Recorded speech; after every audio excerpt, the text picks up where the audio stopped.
কি করব কিছুই বুঝতে পারতেছি না। এই পৃথিবীতে আপন বলতে আমার কেউ নাই। অনেক দিন থেকে ভাবতেছি ওই দূর প্রবাসে চলে যাব। আমিও তো টাকা পামো কই, দেখি তানবিনের কাছে যাই, তানবিন কি বলে।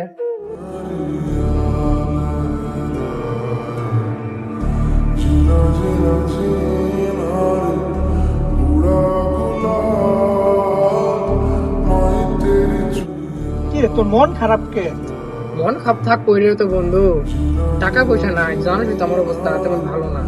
আমি ওই দূর প্রবাসে চলে যেতে চাই বুঝছো, কিন্তু টাকা পয়সা যদি তুই আমাকে দেশ তাহলে আমি যাইতে পারবো। তোর উপরে আমার সব ভরসা বন্ধু। বন্ধু আচ্ছা বস, বন্ধু চিন্তা করিস না, আমার একটা গুরু আছে, সেটা বেশি হইলেও তোর আমি বিদেশ পাঠামু। বন্ধু তুই আমার জন্য এত কিছু করবি? তুই হইলি আমার কলিজার বন্ধু, তোর জন্য আমি এটুকু করতে পারবো না? বন্ধু তুই আমাকে যে টাকা দিবি এটা দিতে বিয়ে যা হবো না।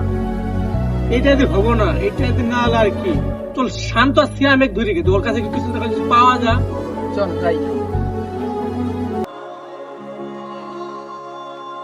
চল মামা একটা ট্যুর দে, যাবি?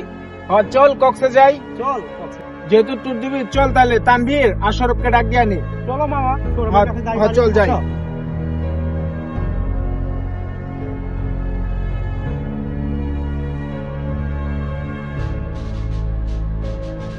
মামা আমরা তোদের কাছে একটা প্রস্তাব নিয়ে আসলাম। আমরা চিন্তা করতেছি সবাই কক্সবাজার যাবো, ট্যুর দেবো একটা। তোরা কি যাবি মামা? আমরা তো তোর কাছে একটা কথা নিয়ে আইছিলাম, এখন নাঙ্গো কথা কি তোরা রাখবি? হ্যাঁ রাখবো, বল কি বলবি বল। শুনোই, এই পৃথিবীতে সরবের তাপন বলতে কেউ নাই, তোরা তো সবাই জানোসই। আমার কাছে আইছিল, আমার একটা গরু ছিল, 3,10,000 টাকা বিক্রি করেছি, বিক্রি করে এখন সরবের টেকেনের মুখ। এখন তোদের কাছে যদি কিছু টাকা থাকে তাহলে তোরা দে, যে সরব বিদেশ যাওয়ার পা। ওর যে টাকা দিবো সৌরভ রে, ওর তো জমি জমা কিচ্ছু নাই, ওই তো একদম গরিব। মামা ঠিক আছে, ওই শালা তো একটা গরিবই, ওর কিছু টাকা দিব আমরা। গরিব বলে সবাই অবহেলা করে, কেন ভাই আমরা কি মানুষ না? বন্ধু তুই আমার জন্য তো অনেক চেষ্টাই করলি, কিন্তু এখন কি হবে আমার বল। চিন্তা করিস না, তোর জন্য আমি সবকিছু করতে পারবো। তোর একটা গুরু ছিল, তুই তো ওইটাও বেঁচে দিলি, এখন তোর বেচার মতো কোনো কিছুই নাই তোর। উপায় আছে একটা, আমি 1,00,000 টাকা কিস্তি তুলবো, তারপরে বিদেশ পাঠাবো। চল।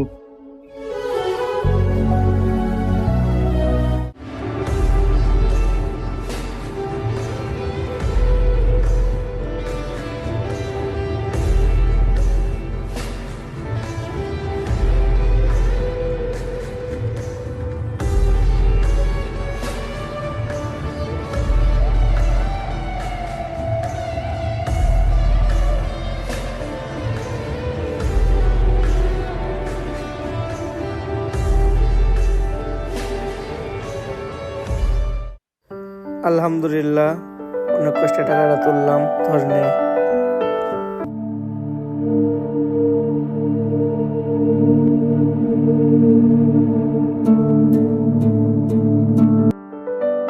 অনেক চেষ্টার পর হাতে তো পাসপোর্টটা পাইলাম, তানভীরে বইলা আসি, শুনলে অনেক খুশি হবো। কিরে তোর কি খবর? পাসপোর্ট কি পাইছস? ওরে বন্ধু পাইছি তো, এই দেখ আমি পাসপোর্ট তোরে দেখানোর জন্য নিয়ে আসছি। তুই যে আমার যে টাকা দিয়েছিলি ওই টাকার জন্য আমি পাসপোর্টটা দেখাতে পাইছি, বুঝছস? এর মধ্যে তোর সব থেকে বেশি অবদান আছে বন্ধু। চল তোর সামনে হাইটা হাইটা কথা বলি। চল লাগাইতে থাকে। চল সিয়াম, জীবন হতে জানে আসি। চল জানে আসি গে।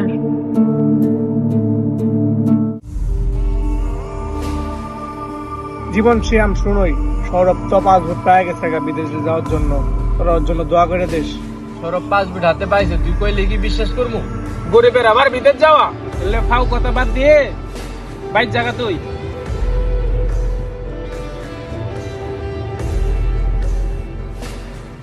বন্ধু শুন, এখন কথায় মন খারাপ করিস না, যখন একদিন টাকা হইব ওই দিন সবাইকে জানানো যাবো। না রে বন্ধু, মন খারাপ করি নাই। সৌরভ তো আমাদের লেভেলে নাই, ওই বেটা যে কেন আমাদের কাছে আসে বুঝি না।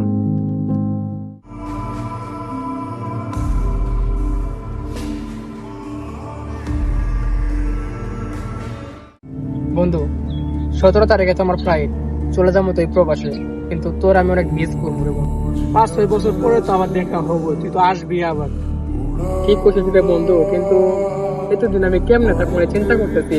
কিন্তু দেখ দেশে যখন ছিলাম তখন এই যে আমার সাথে কেউ মিশতেই চায় না, আজ আমার টাকা পয়সা নাই এই জন্য, কিন্তু তুই আমার যে পরিমাণে হেল্প করছস, তোর হেল্প করার জন্য আজকে আমি তো পর্যন্ত আসতে পারছি। কিন্তু আমি দেশে যাই, যার পরে তোর জন্য আমি একটা ব্যবস্থা করবো, তখন দুজনে ভালোভাবে দুদিন কাটবো। চল তার জায়গা, অনেক কাজ বাজ আছে, আরো গুছাই নিয়ে লাগবো। চল।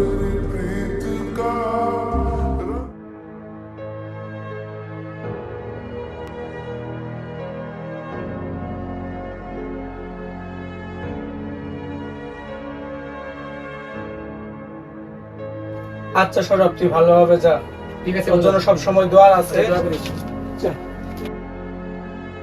বস।